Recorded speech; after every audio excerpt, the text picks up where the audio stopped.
નમસ્કાર દર્શક મિત્રો, હું છું બાબા સૈયદ. વિજાપુરની ખબરમાં આપનું સ્વાગત છે. વિજાપુરમાં કરુણ દુર્ઘટના.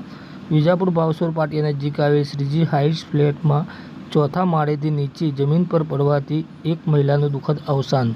સમાચાર વિગતવાર જાણીએ તો વિજાપુરના ભાવસોર પાટિયા નજીક વિસનગર રોડ પર આવેલ શ્રીજી હાઇટ્સ ચોથા માળે સ્થિત ફ્લેટ નંબર 4C404 માં રહેતા 32 વર્ષીય વૈશાલીબેન પિયુષભાઈ પટેલનું ગઈકાલે બપોરે 1:30 થી 2 વાગ્યાની આસપાસ દુઃખદ મોત નીપજ્યું છે.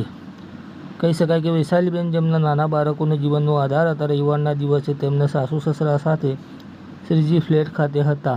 તેમના પતિ પિયુષભાઈ પટેલ જે હિંમતનગર ખાતે નોકરીના કારણે રહેતા હોય અને રવિવારની રજાના લીધે પરિવાર સાથે ભાવસોર પાટિયા નજીક આવેલ શ્રીજી હાઇટ ખાતે આવ્યા હતા, જ્યાં વૈશાલીબેન એક સ્નેહકાર માતાને સમર્પિત ગૃહિણી ગેલેરીમાં હતા અને અચાનક જ આકસ્મિક રીતે તેઓ ચોથા માળેથી જમીન પર પડ્યા હતા, જેના કારણે કરુણ ઘટનામાં તેમને ગંભીર ઈજા થઈ હતી અને સ્થાનિક લોકોની મદદથી તેમને વિજાપુરની ખાનગી હોસ્પિટલ ખાતે લઈ જવામાં આવ્યા હતા, જ્યાં દુઃખની વાત છે કે ડૉક્ટરે તેમને મૃત જાહેર કર્યા હતા. ત્યારબાદ મૃતદેહને વિજાપુર સરકારી દવાખાનામાં લાવવામાં આવ્યા હતા, જેના પછી આજે સવારે 9:10 વાગ્યાના સમયે તેમનું અંતિમ સંસ્કાર મહાદેવપુરા ગવાડા ખાતે કરવામાં આવ્યા હતા. આપને તે પણ જણાવીએ કે વૈશાલીબેન રાજકોટના વતની હતા, જાણે તેમના પતિ પિયુષભાઈ વિજાપુરના મહાદેવપુરા ગવાડાના વતની છે.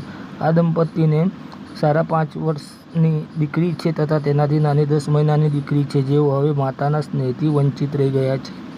આ ઘટનાએ પરિવારના હૃદયમાં ઊંડી ચિરાડ ઊભી કરી છે અને સ્થાનિક સમુદાયમાં શોકનું મોજું ફરી વળ્યું છે. વૈશાલીબેનની યાદો તેમની નાની દીકરીઓ અને પરિવારના દિલમાં હંમેશા જીવંત રહે છે. આ ઘટના સંદર્ભે વિજાપુર પોલીસે પરિવારજનોના નિવેદનો લઈને વધુ તપાસ હાથ ધરી છે.